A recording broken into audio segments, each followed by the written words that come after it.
사람의 계명을 걷어내는 것이, 진리를 회복하는 것이 절대적으로 필요하고 중요한데, 과연 어떻게 해야 사람의 계명을 제거할 수 있을까요? 저는 가장 좋은 방법이 개신교 태생의 근거인 칭의의 교리를 재정립하는 겁니다.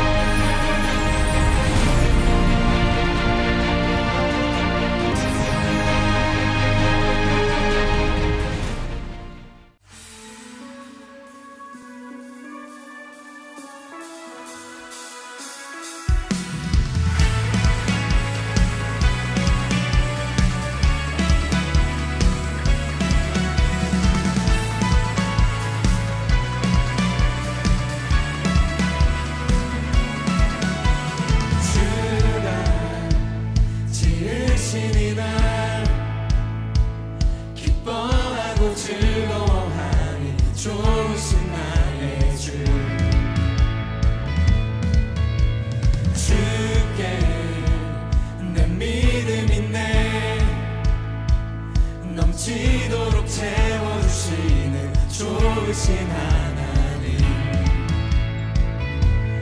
약할 때 강함 주시네 진실하신 주 사랑, 그의 임재 안에 살 때 부족함 전혀 없네.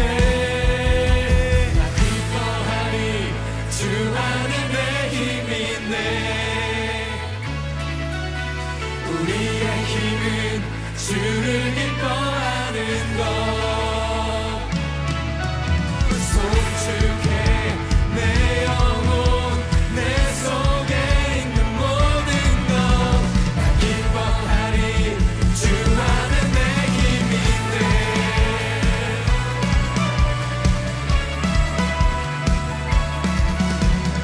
예수 임하소서. 주는 존귀하신 주 찬양 받으소서. 약할 때 강함 주시네 진실하신 주 사랑, 그의 임재 안에 살 때 부족함 전혀 없네. 나 기뻐하리 주 안에 내 힘이 있네. 우리의 힘은 주를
하나님의 말씀 함께 보시겠습니다. 오늘 우리에게 주신 하나님의 말씀은 히브리서 10장 38에서 39절 말씀입니다. 히브리서 10장 38에서 39절 말씀을 봉독하겠습니다. 나의 의인은 믿음으로 말미암아 살리라. 또한 뒤로 물러가면 내 마음이 그를 기뻐하지 아니하리라 하셨느니라. 우리는 뒤로 물러가 멸망할 자가 아니요 오직 영혼을 구원함에 이르는 믿음을 가진 자니라. 아멘. 이제 담임 목사님께서 나오셔서 이것을 듣고도 한 번 구원은 영원한 구원이라고 믿으면 당신은 비정상입니다 라는 제목으로 하나님 말씀 선포해 주시겠습니다. 오늘 말씀의 제목은 이것을 듣고도 한 번 구원은 영원한 구원이라고 믿으면 당신은 비정상입니다. 이런 제목으로 오늘 말씀을 전하겠습니다. 하루는 제가 교회에서 히브리서 10장 39절 오늘 본문으로 읽은 9절 중에 하나인데 이 39절 때문에 연구를 했어요.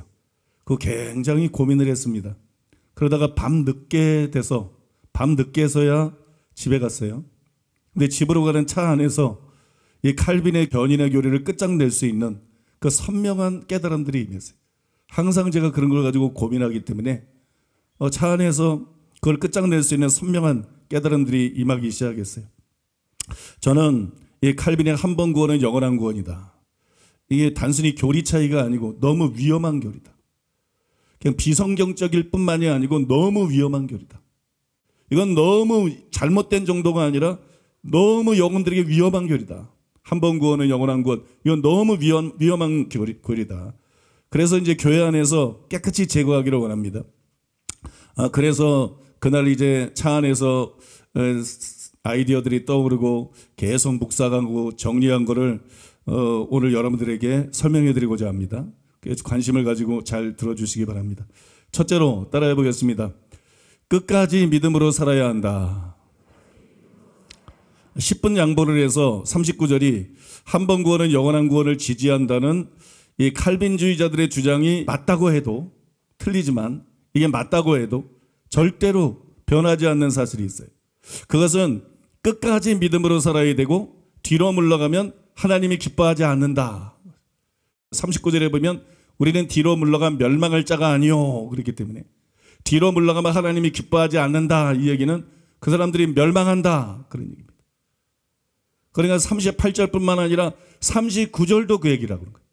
믿음에서 뒤로 물러가면 끝까지 믿음을 지키지 않고 믿음에서 뒤로 물러가면 멸망한다. 이게 38절뿐만 아니라 39절까지 우리에게 분명히 전해주고 있는 말씀이에요.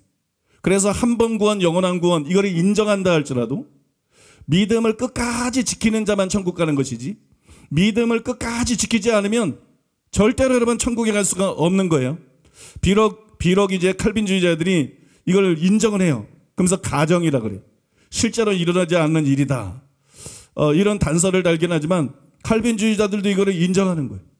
왜냐하면 39절에 우리는 뒤로 물러가 멸망할 자가 아니오. 그렇기 때문에 뒤로 물러가면 멸망한다. 이거는 부인할 수가 없는 거예요.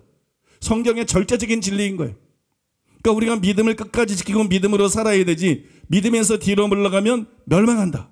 한 번 구원이 영원한 구원이든 영원한 구원이 아니든 뒤로 물러가면 무조건 멸망한다. 믿습니까? 이거를 기억하시기 바랍니다. 일례로 찰스 스펄전은 칼빈주의 5대 교리 설교라는 책에서 이렇게 했었어요. 일단 생명의 길에 들어선 순례자는 계속 그 길을 견제해야 합니다. 그렇지 않으면 멸망하게 됩니다. 이런 주님께서 다음과 같이 말씀하셨기 때문입니다. 또한 뒤로 물러가면 내 마음이 저를 기뻐하지 아니하리라.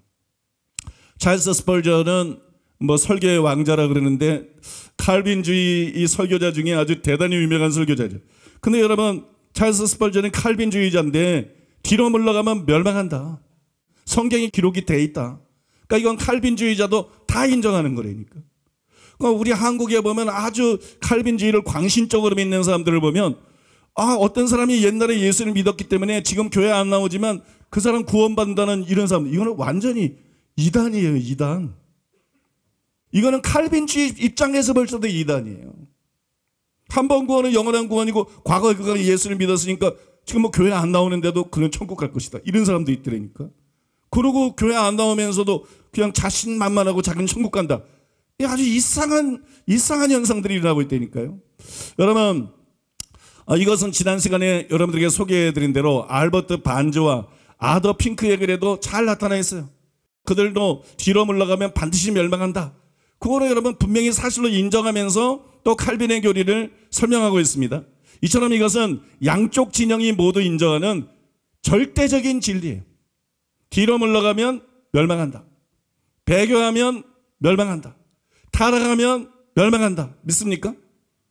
여러분, 정상적인 칼빈주의는 이걸 부인하지 않습니다. 이걸 부인하는 것은 성경 구절을 부인하는 게 되기 때문에. 성경을 부인하는 거예요. 그래서 칼빈주의를 인정한다 할지라도 이것이 바뀌지 않는다. 뒤로 물러가면 멸망한다. 믿습니까? 믿다가 뒤로 물러가면 멸망한다. 배교하면 멸망한다. 타락하면 멸망한다. 이건 바뀌지 않는다. 이 사실을 먼저 기억하시라는 거예요. 그래서 우리는 살아가면서 끝까지 믿음을 지켜야 되는 거예요. 바울이 그랬던 것처럼 끝까지 믿음을 지키는 여러분 되시기를 예수님의 이름으로 축복합니다. 두 번째로 따라해 보겠습니다. 한 번 믿음은 영원한 믿음이 아니다. 우리는 끝까지 믿음을 지키고 믿음으로 살아야 됩니다. 디모데후서 4장 7절 8절 나는 선한 싸움을 싸우고 나의 달려갈 길을 마치고 믿음을 지켰으니. 선한 싸움도 싸워 달려갈 길도 마치고. 달려갈 길은 사명이잖아요. 하나님이 맡기신 사명을 다 감당해서 이런 노수하다가 그 다음에 말하는 게 믿음을 지켰으니. 이게 우리가 볼 때는 믿음이 지켰으니까 제일 먼저 나와야 될 것 같잖아. 믿음 지키는 게 제일 기본 같잖아. 근데 믿음 지켰다는 게 왜 제일 나중에 나올 거예요? 이게 제일 중요하다는 거예요. 목회가 중요한 게 아니라는 거예요. 바울이 말한 것처럼 다른 사람에게 복음 전하고 난 다음에 자기는 버림이 되면 그 무슨 소용이 있습니까? 천하를 얻어도 자기 목숨을 잃으면 무슨 소용이 있어요? 아무런 소용도 없지 않나요, 여러분? 그러니까 바울이 어떤 가치관을 갖고 있었는지를 보여주는 거예요.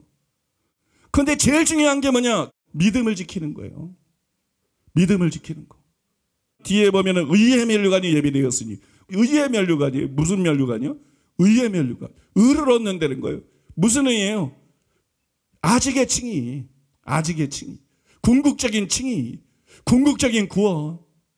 사도바울 같은 그런 위대한 하나님의 사람도 면류관 상급이 아니야. 그 이전에 의의 면류관. 내가 궁극적인 구원을 받는 거 거기 목적을 삼았단 말이에요. 그걸 바라보고 나갔단 말이에요. 그걸 기대하고 기뻐했단 말이에요. 오늘 한국 목사들하고 얼마나 다르냐고. 오늘 한국 기독교인들하고 얼마나 이게 가치관이 다르고 목표가 다르냐고. 생각이 다르냐고. 초점이 다르냐고. 우리가 이 위에서 생각해 봐야 될 것이 있어요. 그러니까 바울처럼 믿음을 끝까지 지켜야 궁극적인 구원을 받을 수 있다. 그래서 믿음을 지켜야 된다. 근데 이 위에서 생각해 봐야 될 게 뭐예요? 그럼 믿음을 우리가 끝까지 지켜야 되는데 과연 이 믿음은 영원한 믿음일까? 한 번 믿으면 영원한 믿음일까? 내가 한 번 예수님 믿었으면 영원히 예수님을 믿게 되는 것일까? 아니죠.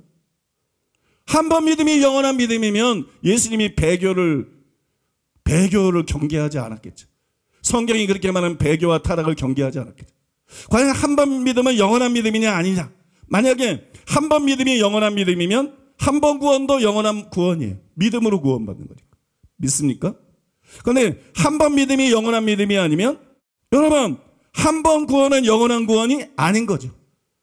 그런데 성경이 과연 이에 대해서 뭐라고 말하고 있느냐?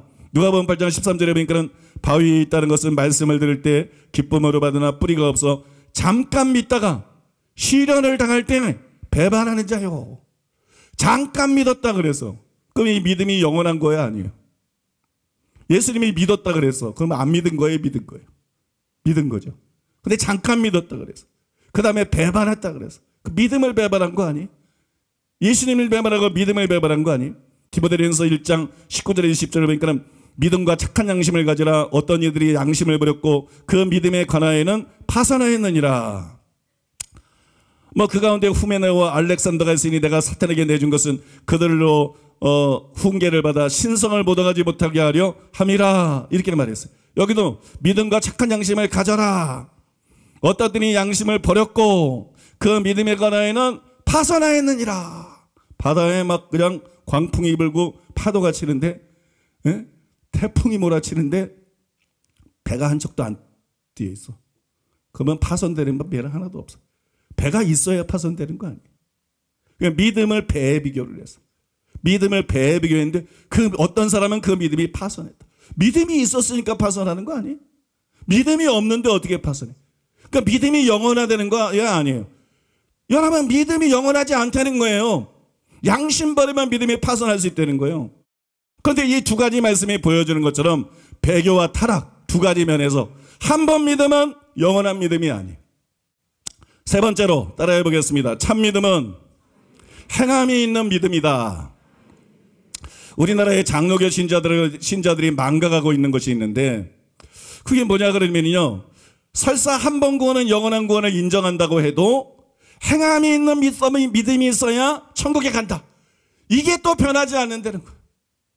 한 번 구원은 영원한 구원을 인정을 해도 뒤로 물러가면 멸망한다. 이게 바뀌지 않아요. 마찬가지로 한 번 구원은 영원한 구원이다 이거를 인정을 해도 행함이 없는 믿으면 지옥에 간다. 행함이 없는 믿음이 없으면 천국 못 가고 지옥에 가고 멸망받는다. 이게 변하진 않아요. 그런데 한 번 믿음은 영원한 믿음이니까 한 번 구원은 영원한 구원이니까 지멋대로 살면서 엉터리로 신앙생활하면서 바리새인처럼 명목상의 신자로 살면서 나는 천국에 간다. 그렇게 믿고 있는 목사들이 수두룩해. 그렇게 믿고 있는 중직자와 기독교인들이 수두룩해. 그래서 지옥에 가는 목사와 신자들이 수두룩해. 이게 지금 현실이에요 여러분. 이게 현실이란 말이에요. 그래서 이게 참 기가 막힌 일이에요.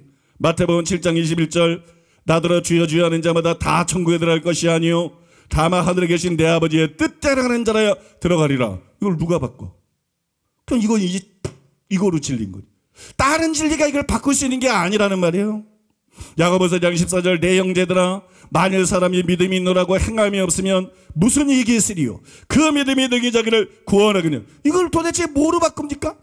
창세기 1장 1절부터 계시록 마지막 절까지 이거를 바꿀 수 있는 게 없어요. 이게 성경인데 이게 예수님의 말씀인데 어떻게 바꿔요? 바꿀 수가 없어요 여러분. 한 번 구원이 영원한 구원이든 말든 우리는 회개해야 되고 우리는 행함 있는 산 믿음을 가져야 되고 우리는 자기 몸을 쳐서 복종시키면서 살아가야 되지. 믿습니까? 이건 불변의 진리고 로마서 1장 5절과 2장 6절에 11절에 나오는 행위 심판에 관한 그 원리와 말씀에 의해서 볼 때에도 그것과도 일치하는 진리죠.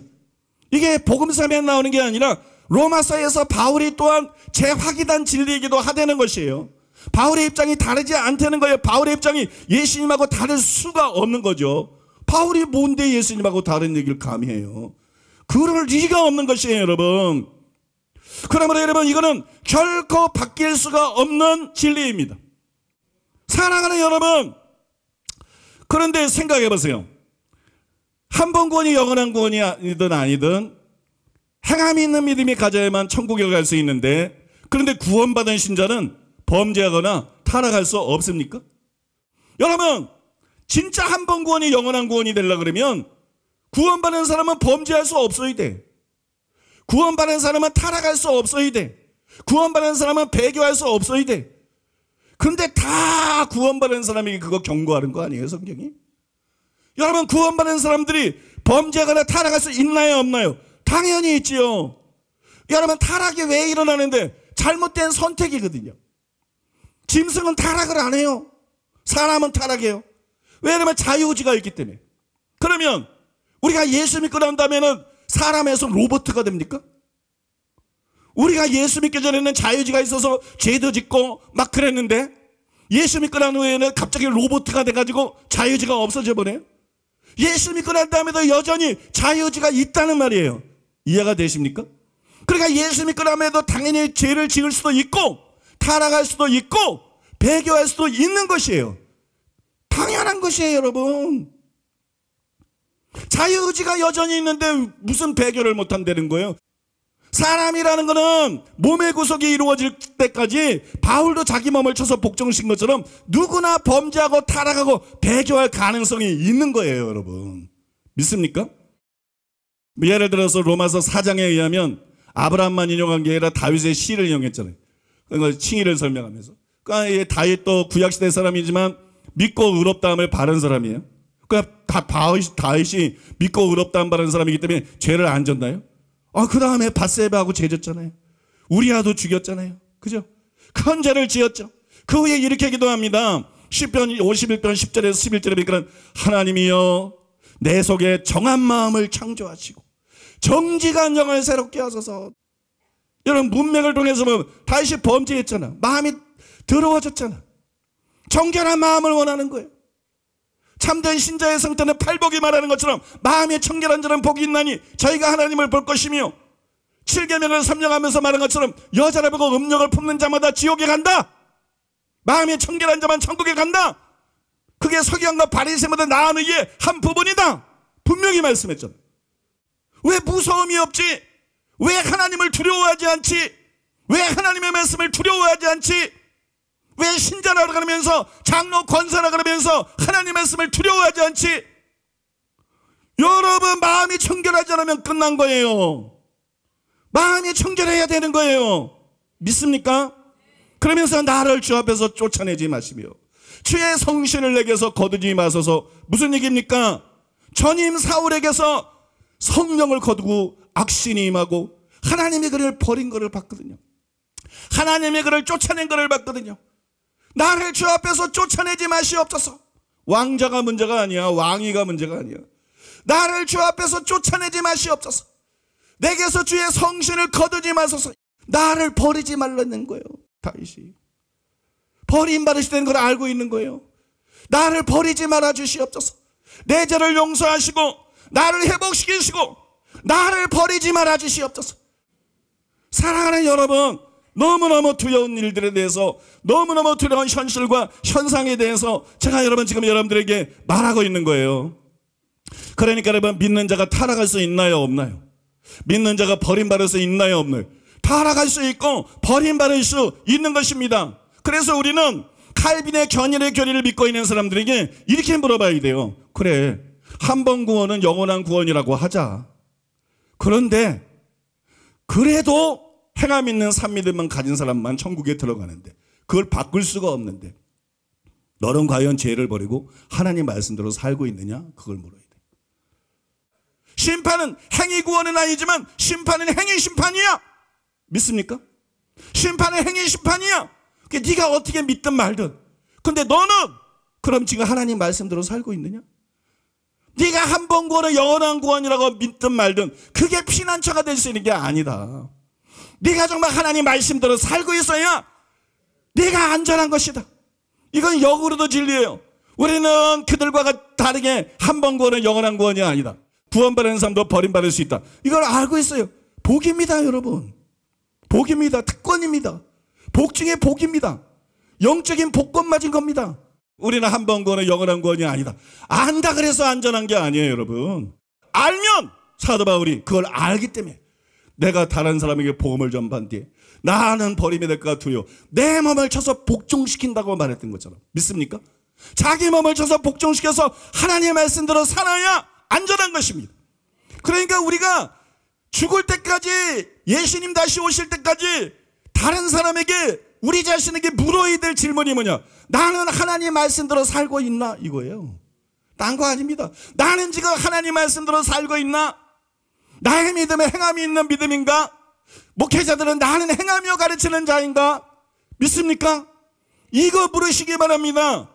여기에 대답을 못하면 회개하시기 바랍니다. 회개하고 하나님 말씀대로 사는 지혜로운 사람들, 복된 사람들 다 되기를 예수님의 이름으로 축복합니다. 네 번째로요, 따라해보세요. 예수님은 우리에게 깨어있으라고 하셨다. 자, 구원받은 사람도 배교하거나 타락할 수 있어요. 이 말을 듣고 칼빈주의자들은, 하나님이 택하신 자들은 억지로라도 해결시켜서 천국에 데려간다, 뭐 이런 말들을 해요. 그러나 이것은 칼빈주의였던 찰스 스펄전조차 혐오했던 매우 잘못된 주장이에요. 칼빈주의 5대 교리의 설교라는 책에서 찰스 스펄전이 이렇게 말했습니다. 우리는 사람을 나무 토막처럼 물리적 힘으로 다루어 그가 원하든 원치 않든 하나님 나라로 데려가는 구원을 믿지 않는다. 어떤 사람이 자기가 한때 이 길에 들어왔다고 생각하는 것 때문에, 믿었다는 것 때문에, 비록 그가 즉시 그 길을 떠났지만 그런 구원을 확신한다고 결론을 내려도 좋다는 것은 꿈에도 생각해 본 적이 없다. 그러나 우리 주 예수 그리스도를 믿고 성령을 진심으로 영접한 자는 다시 돌아가지 않으며 믿음의 길을 유지한다라고 우리는 말한다. 우리는 예전에 예수님을 믿던 자가 순종의 길을 완전히 버렸는데도 구원받을 수 있다는 교리를 몹시 싫어한다. 이 교리는 신자가 죄 가운데 살 수 있다는 방탕한 사상이 아니라 그는 그렇게 살 수 없고 그렇게 살려고 하지도 않는다는 것을 말한다. 이게 이제 스펄전이 말한 게 원래 칼빈주의입니다. 칼빈주의 견인의 교리는 무슨 얘기냐면요, 구원받은 사람이 죄를 짓든 말든 어떻게 살든 천국 간다. 이건 이단입니다. 이거는 칼빈주의도 아니야. 이건 명백한 이단입니다. 원래 칼빈주의가 그런 게 아니에요. 칼빈주의는 칼빈주의 5대 교리라는 이 스펄전의 책에 잘 나와 있는 것처럼, 또 조나단 에드워드를 비롯해서 수많은 청교도 신학자와 수많은 학자들이 주석에서 이구동성으로 말하는 것처럼 진짜 구원받은 사람은 끝까지 신실하게 산다는 거예요. 진짜 구원받은 사람은 끝까지 믿음을 지키고 진짜 구원받은 사람은 끝까지 행함 있는 삶 믿음으로 산다는 거예요. 그러니까 배교해도 괜찮다, 타락해도 괜찮다, 아니면 행함이 없는 믿음이 있어도 괜찮다, 그래도 천국 간다, 지금 한국교회에 널리 퍼져 있는 이 진짜 이단 사설하고는 칼빈주의조차도 다른 거예요. 여러분 칼빈주의 자체가 그런 거 아닙니다. 그래서 정신 차려야 돼요. 한 번 구원 영원한 구원이니까 나 예수 믿었으니까 무조건 천국 가겠지. 칼빈주의 자체가 그런 게 아니에요. 참으로 구원받은 사람은 끝까지 신실하게 말씀대로 살고, 참으로 구원받지 않은 사람이 말씀대로 못 산다. 이게 칼빈주의예요. 그러니까 칼빈주의도 뒤로 물러가면 멸망한다. 이걸 전적으로 인정하는 거예요. 그러니까 칼빈주의도 말씀대로 살아야만 천국에 들어간다. 이걸 전적으로 인정하는 거예요. 여러분, 자유를 주신 분이 하나님이에요. 하나님은 절대로 인간의 자유의지를 침해하지 않습니다. 인간을 도덕적인 존재로 만든 거기 때문에, 자기 선택에 책임을 져야 될 존재로 만든 거기 때문에, 칼빈의 불강력적인 없어. 어우, 사울을 봐. 핍박자 사울을 봐. 예수님이 담에색 도상에서 나타나가지고 그냥 불강력적인 은혜를 주면서 그냥 억지로 회개시켜가지고 그냥 구원해서 하나님 썼잖아. 사도행전에서 바울이 담에색 도상에서의 경험을 바울이 얘기하면서 이렇게 했어요. 하늘에서 보이신 것을 내가 거스리지 아니하고. 이래서. 환상 봤다고 다 예수 믿나? 예수님 나타났다고 다 예수 믿나?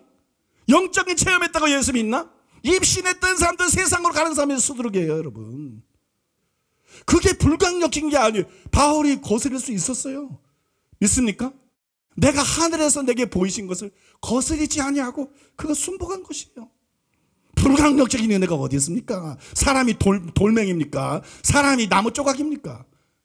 돌멩이나 나무 조각은 내가 여기다 갖다 놓으면 여기 있고, 여기다 갖다 놓으면 여기 있고, 불로 태우면 해 태우고, 물에 적시면 적시고. 사람이 그런 게 어디 있습니까? 불강력적인 은혜는 없어요. 왜냐하면 하나님은 인간의 자유의지를 침해하지 않기 때문에.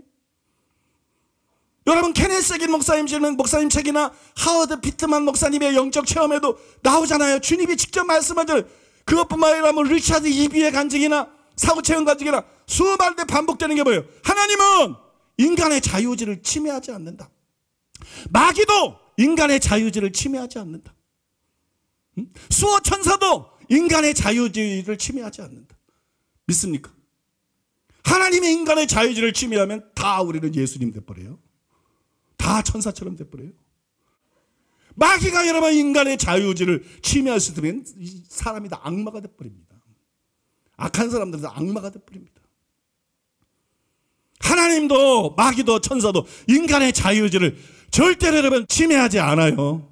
그래서 억지로 회개시킨다. 이게 말이 되는 얘기냐? 뭐 불강력적인 은혜?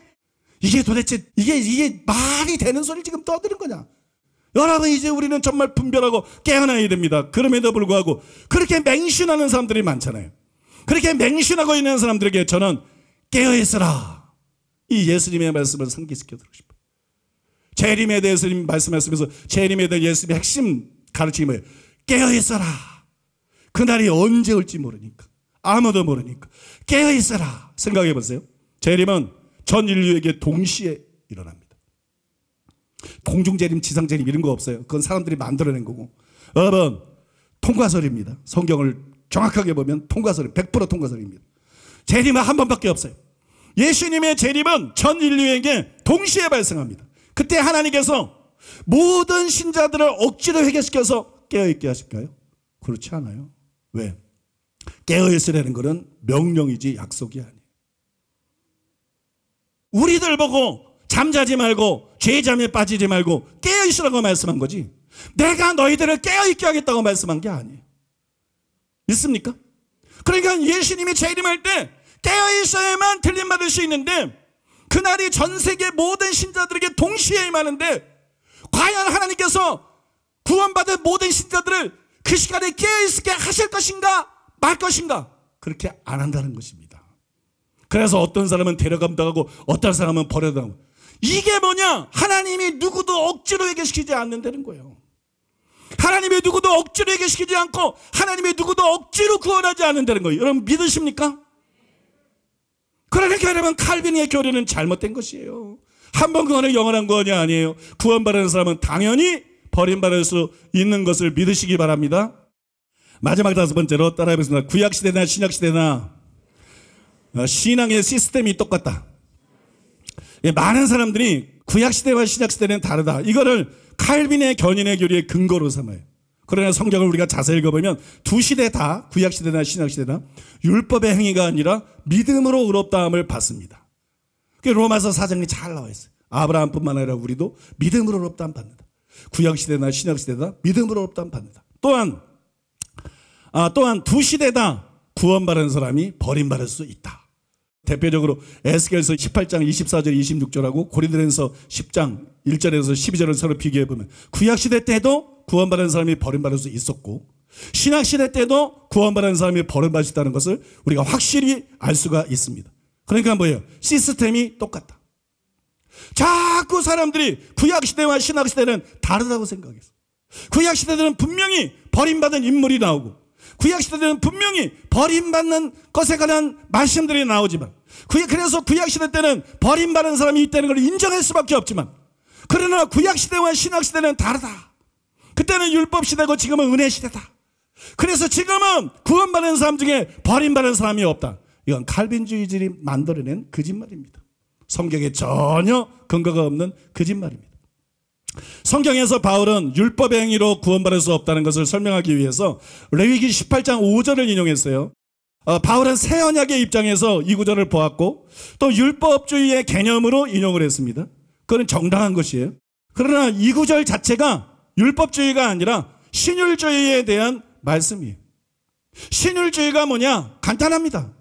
하나님의 은혜로 구원받은 구약의 이스라엘 백성들이 하나님의 백성으로서 하나님의 말씀에 순종해야, 그래서 그 언약 안에 거해야 궁극적인 구원을 받는다는 거예요. 그들이 구원받았다고 다 천국 가는 게 아니라는 거예요. 하나님을 경외하고 하나님 말씀대로 삶으로서 언약 백성으로서 의무를 다하고 언약 안에 거하는 자만 천국에 간다는 거예요. 그게 신율주의라는 거예요. 여러분, 이 구절이 실제로 그런 뜻이라는 것은 같은 장 29절이 뒷받침해 줍니다. 같은 장 29절에 보면 이 가증한 모든 일을 행하는 자는 그 백성 중에서 끊어지리라. 그냥 저주를 받는 게 아니야. 그냥 복을 못 받고 저주받고 그냥 죽고 그러는 게 아니야. 이 가증한 모든 일을 행하는 자는 그 백성 중에서 끊어지리라. 하나님의 백성이 아니야. 버림받은 거야. 한 번 구원의 영원한 구원이 아니야. 이처럼 여러분, 구원받은 사람도 이방인처럼 살면 하나님의 백성 중에서 끊어져요. 구원을 상실합니다. 그런데 구약시대에만 이랬던 것이 아니에요. 예를 들어서 예수님이 뭐라 그랬어요? 예수님께서 제자들에게 산상수를 말했어요. 산에 올라가 앉으시니 제자들이 나온지라. 이에 입을 열어 가라사대 심령이 가라는 자는 복이 있나니 천국이 저희 것이며, 그러면서 예수님께서 산상수훈을 제자들에게 말했어요. 제자는 누구냐? 그 전에 회개하라, 천국이 가까웠느니라. 이 말을 듣고 자기 죄를 회개하고 예수님 믿고 따르는 사람들은 제자들이고, 잘못된 교리에, 유대교 교리에 속아가지고 우리가 유대인인데 무조건 천국까지 우리가 지옥하고 무슨 상관이야? 이딴 사람들은 예수님 제자가 아니에요. 그러니까 제자가 누구냐? 팔복의 사람들입니다. 회개와 믿음을 통해서 팔복에 된 팔복의 사람들. 그 팔복의 첫 번째 마지막이 뭐냐? 천국이 저희 것이며 천국이 저희 것입니다. 이 사람들은 천국 누가 가는지를 보여주는 거예요. 천국 누가 가요? 신자가 가지. 그러니까 교회 다닌다고 다 참된 신자가 아니에요. 참된 신자에게는 반드시 팔복의 특징이 나타나게 돼 있습니다. 믿습니까? 완벽하게 나타난 건 아니라도 팔복의 특징이 나타나게 돼 있어요. 그러니까 구원받은 제자들, 팔복의 사람들에게 예수님께서 팔복만 말씀한 게 아니라 그 다음에 너희는, 즉 구원받은 참된 신자 너희는 세상의 빛이다, 세상의 소금이다, 이렇게 말씀하시려 다음에 이제 그들이 어떻게 살아야 되는지, 구원받은 그들이, 세상의 빛과 소금인 그들이 어떻게 살아야 되는지 율법을 통해서 가르쳐 주시는 거예요. 율법을 통해서 설명해 주신 거예요. 그러면서 예수님 뭐라 그랬냐, 이렇게 말씀했어요. 5장 20절입니까? 내가 너에게 이르노니 너희 의가 서기관과 바리새인보다 더 낫지 못하면 결코 천국에 들어가지 못하리라. 서기관과 바리새인보다 나은 의는 팔복이 아닙니다. 그거는 구원받은 사람이 회개와 믿음을 통해서, 거듭남을 통해서 그런 사람으로, 그런 유형의 사람으로 바뀐다는 것이. 서기관과 바리새인보다 나은 의는 그 뒤에 21절에 48절에 설명한 것처럼 뭐 살인하지 말라, 난 사람 죽인 적 없어. 간음하지 말라, 난 불륜 저지른 적 없어. 뭐 도적질하지 말라, 이런 식으로 이해한 게 아니라, 그죠? 화내는 것도 살인이다, 욕하는 것도 살인이다. 믿습니까? 여자를 보고 음욕 품는 것도 살인이다. 내가 그런 죄 짓지 말고 내 눈을 뽑아버리고 그런 죄 짓지 말고 지옥 가지 말고 천국 가라. 그게 계속 나중에까지 설명한, 이게 서기관과 바리새인보다 나은 의예요. 성경에 어디 한 번 구원이 영원한 구원이라 그랬냐는 거예요. 성경에 어디 팔복의 사람이 무조건 다 천국 간다 그랬냐.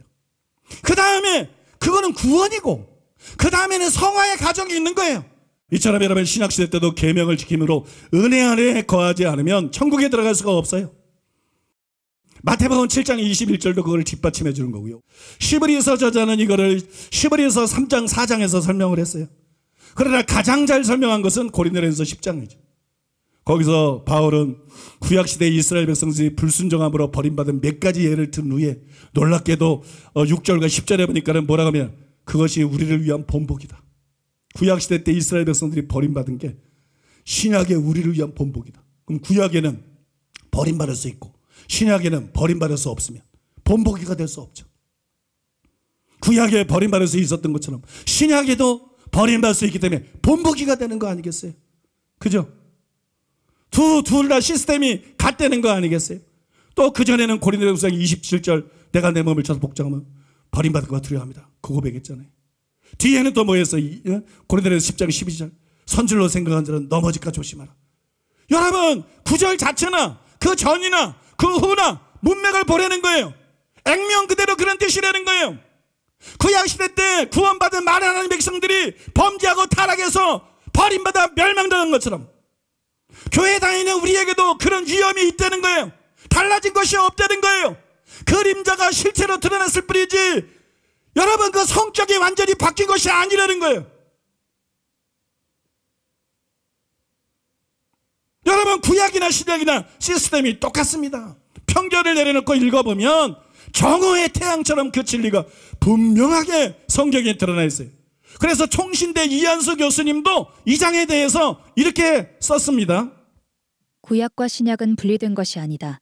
여전히 구약의 교훈들은 그리스도를 믿는 신약의 성도들에게 보다 분명한 의미로 다가올 수 있다. 이것이 신약 성도들이 지니는 축복이요 특권이다. 그러나 이 점을 오해해서는 안 된다. 구약의 성도들은 실패하고 범죄할 가능성이 훨씬 많았지만 신약의 성도들은 보다 분명한 축복과 넘치는 은혜 속에서 살기 때문에 그들처럼 실패하고 범죄할 수 없다고 생각해서는 안 된다. 바울의 요점은 신약의 성도들이 구약의 교훈들을 보다 분명하게 깨달을 수 있고 구약의 사건들을 거울 삼아 더욱더 경성하는 삶을 살 수 있도록 하는 일이다. 구약의 성도들이 악을 즐겨함으로 하나님의 심판을 자초했다고 한다면 신약의 성도들은 그러한 심판을 면제받았다고 생각해서는 안 된다. 구약의 성도들에게 그들의 신분에 걸맞은 믿음과 순종이 요구된 것처럼 신약의 성도들도 그들의 신분에 걸맞은 믿음과 순종의 삶이 요구된다. 그러한 믿음과 순종의 삶을 등한히 할 때 신약의 성도들도 구약의 성도들이 당했던 하나님의 심판을 결코 피할 수 없다. 백석대학교의 홍영규 교수님이라고 상당히 실력 있는 신학자가 있어요. 우리가 설교할 때도 자주 인용하는데 그분도 이렇게 썼어요. 10장 12절에 대해서 이렇게 썼어요. 우리가 세례를 받고 정기적으로 성찬에 참여하며 많은 성령의 은사들을 경험하였다 할지라도 죄를 고집하면 하나님의 심판을 피할 수가 없다. 일부 고린도교의 교인들은 자기들의 성례 참여와 신령한 체험들이 영원한 안전을 가져다 준다는 잘못된 의식을 가지고 있었던 것 같다. 그러나 바울은 이스라엘 백성, 곧 우리 조상들이 많은 신령한 체험에도 불구하고 멸망한 것처럼 그들도 넘어질 수 있다고 경고한다. 옳죠. 구약시대뿐만이 아니라 신약시대 때에도 계속 범죄하고 돌이키지 않으면 버림받는 거예요. 그럼 멸망할 수밖에 없는 거예요. 절대로 한 번 구원이 영원한 구원이 아니라는 거예요. 구원받은 사람도 버림받을 수 있다는 것을 확실히 믿으시기 바랍니다. 제가 몇 가지로 정리해서 이렇게 설명해 드렸지만 구원받은 사람이 버림받을 수 있다는 건 확실한 겁니다. 갈빈 따라가지 말고 예수님 따라가세요. 갈빈 따라가지 말고 바울 따라가세요. 갈빈 따라가지 말고 성경의 진리를 따라가세요. 성경의 교리를 따라가세요. 그래야 여러분 안전합니다. 이제 결론을 말씀드리겠는데요. 우리가 지금까지 그 이신칭의의 구약의 대표적인 근거 구절인 창세기 15장 6절하고 하박국 2장 4절에 대해서 아주 자세히 살펴봤어요. 이 두 가지 성구가 신약 성경에 3번씩 각각 인용이 됐어요. 그래서 그 구절들을 자세히 살펴봄으로써 창세기 15장 6절과 하박국 2장 4절의 정확하고 깊은 의미가 뭐냐. 즉 그 구절들이 말하는 칭의의 교리, 이 개신교를 대표하는 개신교의 얼굴과 같은 이 칭의의 교리는 구체적으로 어떤 것이냐. 지금 교회들에서 가르치는 거하고 너무 다르다는 거예요. 심각한 구멍이 있다는 거예요. 지금 교회 안에서 가르치는 수많은 목사들과 교수들이 가르치는 이 칭의의 교리에 심각한 구멍이 있다는 거예요. 성경과 비춰보니까 깊이 연구해보니까 심각한 결함이 있다는 거예요. 먼저 창세기 15장 6절의 의미를 옳게 파악하려면 이 로마서 4장 3절이나 갈라디아서 3장 6절에서 멈추지 말고 야고보서 2장 23절을 깊이 연구해야 돼. 그런데 대부분 칭의의 교리를 설명할 때 어떻게 해요? 그냥 바울서신에 나온 것만 갖고 인용해서 설명을 끝내는 경우가 얼마나 많냐고요. 야고보서 2장 23절을 깊이 연구해야 됩니다. 그래야 의미를 바르게 파악할 수가 있고 교회 안에 두루 퍼져 있는 구원파적인 칭의의 교리의 문제점이 무엇인지를 우리가 정확하게 깨달을 수가 있는 거예요. 다음으로 하박국 2장 4절의 의미를 옳게 파악하려면 로마서 1장 17절이나 갈라디아서 3장 11절에서 멈추지 말고 우리가 지난 시간까지 살펴본 것처럼 히브리서 10장 38절을 깊이 연구해야 돼요. 히브리서 10장 38절을 깊이 연구해야 그래야 의미를 파악할 수 있고 장로교가 주장하는 칼빈의 교리가 이게 단순히 비성경적일 뿐만이 아니라 얼마나 위험한 교리인가.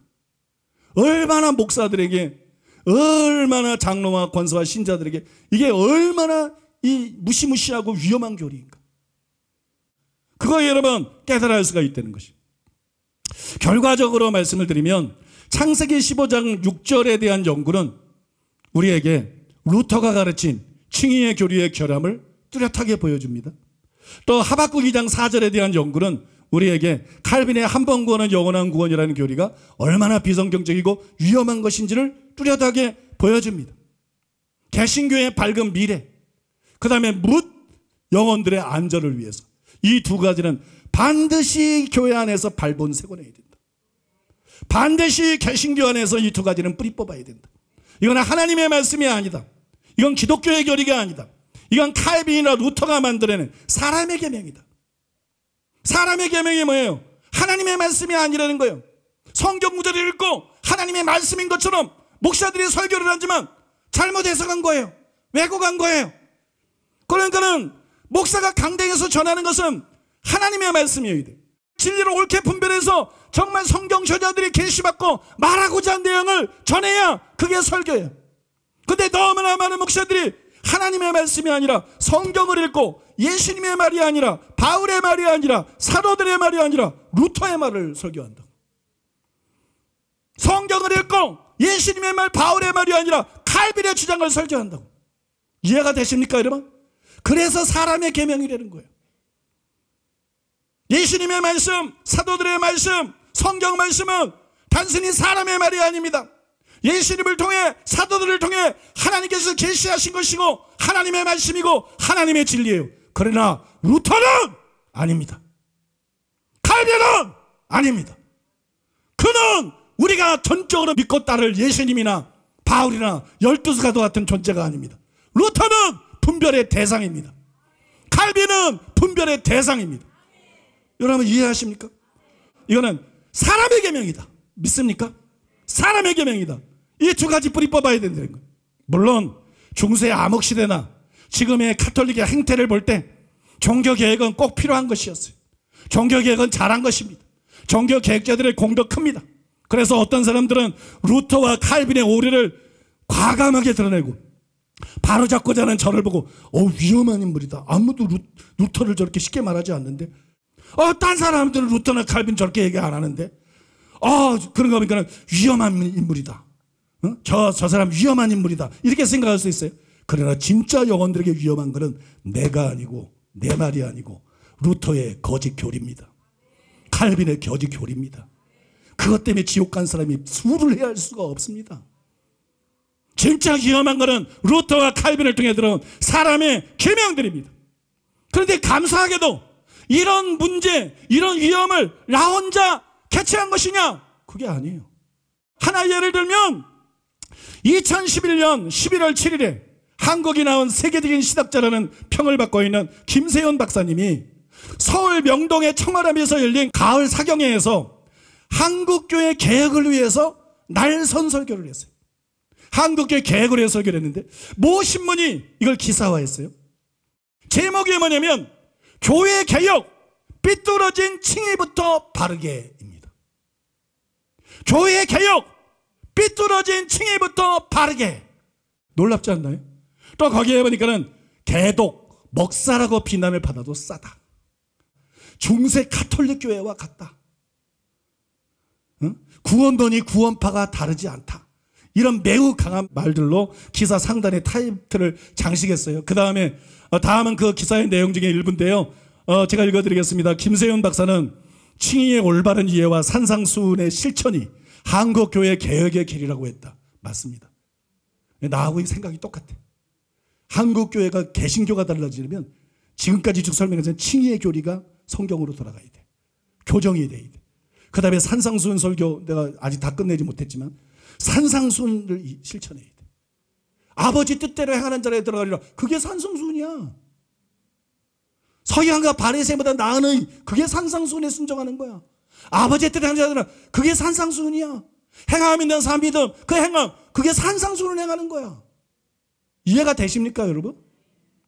김세윤 박사는 칭의의 올바른 이해와 산상수훈 실천이 한국교회 개혁의 길이라고 했다. 김세윤 박사에 따르면 아이러니하게도 종교개혁의 근거가 됐던 바울의 칭의론이 한국교회가 부패하는 원인이 되었다.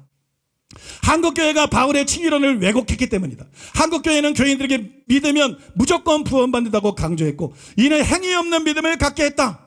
김 박사는 기독교인들은 사기를 치거나 탈세를 해도 예수를 믿기만 하면 구원받을 수 있다고 생각한다. 이런 기독교인들은 개독, 아니 먹사라는 소리를 들어도 싸다고 했다. 김세현 박사는 한국교회의 왜곡한 칭의론은 잘못된 구원론을 가져왔다고 했다. 김 박사는 이런 구원론을 가진 한국교회는 사실상 구원파와 다를 바가 없다. 그래서 종교개혁이 필요하다는 거예요. 영혼들의 안전을 위해서. 믿습니까? 김 박사는 행함 없이 믿음으로 구원받거나 한 번 받은 구원은 바뀌지 않는다고 하면 교인들이 신앙생활을 잘하겠느냐? 김세현 박사는 한국교회 개혁을 위해서 바울의 칭의를 제대로 이해해야 한다고 했다. 김 박사는 칭의는 죄인이 믿음으로 제사함받고 하나님 나라의 백성이 되는 것이며 이것이 예수님이 전하신 하나님 나라의 복음과 일치한다고 했다. 여기서 끝나는 게 아니다. 바울이 말하는 칭의는 종말까지 하나님 나라 백성으로서 하나님 나라의 법을 지키면서 사는 것이다. 왜? 칭의는 의롭다면데 왜 이렇게 하냐? 이미의 칭의가 아직의 칭의가 있으니까. 그 사이에 의의 선물을 받은 사람들이 의의 열매를 맺고 살다가 의의 소망에 이르게 되는 거니까. 믿습니까? 그래서 이렇게 설명하는 거예요. 바울이 말하는 칭의는 종말까지 하나님 나라의 백성으로서 하나님 나라의 법을 지키면서 사는 것이다. 그것이 산상수훈을 행하는 것이다. 김 박사는 바울이 말한 칭의의 원래 의미는 산상수훈의 가르침을 따르는 것이며 이것이 한국교회를 개혁하는 길이라고 했다. 믿습니까? 여러분, 또 김세현 박사님은 칭의와 성화라는 탁월한 책에서 교회 안에 두루퍼진 왜곡된 칭의론과 견인의 교리의 문제점을 대담하게 이렇게 지적을 했어요. 한국의 진지한 그리스도인들은 성화의 필요성을 강조하지만 대다수 신자들은 은혜로만 믿음으로만 이미 의인으로 칭함받음에 칭의를 얻은 것에 자만하고 심지어 어떤 이들은 그것을 예정론과 성도의 견인론으로 뒷받침하여 구원파적인 안일에 빠지기까지 합니다. 성경은 하나님이 태초부터 구원받을 자들을 선택하여 구원 주시기로 예정하시고 그 예정에 따라 구원받은 자들을 끝까지 지켜주신다고 하는데, 나는 하나님의 은혜를 덧입어 이미 의인이라 칭함을 받았으니 나는 구원으로 예정된 사람이고 그러기에 하나님이 최후 심판 때까지 나를 지켜주시리라. 그러니 나는 이제 어떠한 경우에도 구원의 확신만 가지고 있으면 된다. 가로하고 이 말은 대개 그러니 아무렇게나 살아도 상관없다는 생각을 암묵적으로 내포함라고 여깁니다. 구원파 사람들은 이러한 생각이 복음의 진리라고 확신을 가지고 담대히 주장하는 모양입니다. 그러나 구원파를 이단이라고 말하는 정통교회 목사들도 사실상 이렇게 가르치는데 그들은 좀 슬그머니 가르친다는 차이만 있습니다. 통쾌한 지적 아니에요? 통쾌하죠. 마지막으로 같은 책의 뒷부분에서 김세용 박사님은 단정적으로 이렇게 말했어요. 은혜로만, 믿음으로만 칭의됨의 복음은 하나님의 은혜 쪽에서 보든 우리 인간의 믿음 쪽에서 보든 우리가 의롭다는 삶을 살아야 함을 구조적으로 요구하는 것입니다. 아까 이미 아직을 통해서 말씀드렸죠. 칭의의 교리는 하나님의 말씀대로 살아야 된다는 것을 구조적으로 요구합니다. 아, 우리는 은혜를 구원받는 거야. 아, 우리 믿음으로 구원받는 거야. 그러니까 뭐 내가 믿기만 하면 천국 갈 수 있어. 이거 이단사설입니다. 이건 마귀의 교리입니다. 이것 때문에 너무 많은 목사들이 지옥에 갔습니다. 거기에 속아서. 칭의의 교리는 그게 아닙니다. 우리는 은혜로 칭의를 받습니다. 우리는 믿음으로 칭의를 받습니다. 회개하고 믿을 때 칭의를 받습니다. 근데 그때 구원을 받습니다. 의롭다함을 받습니다. 그런데 한 번 구원은 영원한 구원이 아닙니다. 구원받은 사람도 버림받을 수 있습니다. 그 뒤에 우리는 예수님께서 그 미를 완전히 드러낸 계명의 의들을 지키면서 산상수훈의 말씀을 지키면서 서기관과 바리새인보다 나은 일을 가지고 입으로만 주여 주여 하는 자가 아니라 아버지의 뜻대로 하는 자로 살아가야 됩니다. 그런 자만 들어가리라. 예수님이 다만 아버지의 뜻대로 하는 자만 들어가리라. 내가 칭의를 받았든 말든 오직 그런 사람만 궁극적인 구원을 받습니다. 오직 그런 사람만 천국에 들어갑니다. 여러분, 이것이 칭의의 교리입니다. 이것이 복음입니다. 이것이 기독교의 진리입니다. 지금 교회 안에 널리 퍼져 있는 것은 준이단 사설입니다. 그거는 잘못된 것입니다. 어둠입니다. 마귀의 속임입니다. 사람의 계명입니다. 여러분 정말 분별할 수 있는 여러분 되시기를 바랍니다. 깨달을 수 있는 여러분 되시기를 바랍니다. 그러므로 그것을 방종을 위한 면허증으로 가르치는 자는 그가 누구이든 거짓 복음을 선포하는 이단자입니다. 김세윤 박사님도 루터의 칭의 교리의 문제점과 칼빈의 견의의 교리의 합작으로 발생하는 심각한 폐해, 그거를 저처럼 강력하게 공개적으로 성토를 했잖아요. 그죠? 내가 주장하는 거 핵심이 똑같잖아요. 한국이 낳은 신학자 중에 가장 대표적인 세계적인 신학자라는 이 박사님의 주장이 결국 여러분 내가 말하는 거고 핵심이 똑같지 않습니까? 그대로 아닙니까? 그러므로 여러분이요, 안심하고 이 시리즈 설교에 설명한 진리를 받아들이시기 바랍니다. 타교회 목사님들, 타교회 성도님들, 우리 교회에 온 지 얼마 안 됐는 장로교에 뿌리 내렸던 잘못된 가르침을 들어왔던 분들, 여러분 들어왔던 거 다르더라도 이게 성경적이잖아. 이게 옳은 거잖아. 세계적인 신학자들의 말도 똑같잖아. 믿습니까? 이게 진리입니다. 이게 참입니다. 이게 복음입니다. 이게 살길입니다. 이게 빛입니다. 이게 희망입니다. 여러분 받아들이시기를 바랍니다. 받아들이시고 자기만 알고 있지 말고 가족에게, 친구에게, 동료에게, 지인들에게 널리 알리시기를 바랍니다. 그리고 이 진리가 우리나라뿐만 아니라 전 세계 모든 교회들로 퍼져나가서 개신교회가 이 진리들을 통해서 더욱 개혁이 되고 힘있게 부흥할 수 있도록, 제가 비판할 수밖에 없기 때문에 사람의 계명을 비판하지만 저는 교회를 허무는 자가 아닙니다. 저는 교회를 고치는 자입니다. 저는 교회를 회복시키는 자입니다. 저는 교회가 부흥하기를 원하는 자입니다. 믿습니까? 우리 교회의 사명은 그것입니다. 그래서 여러분 그것을 위해서 끝까지 기도하고 힘쓰는 저와 여러분이 되기를 예수님의 이름으로 축복합니다. 예수님의 이름으로 축복합니다. 예수님의 이름으로 축복합니다.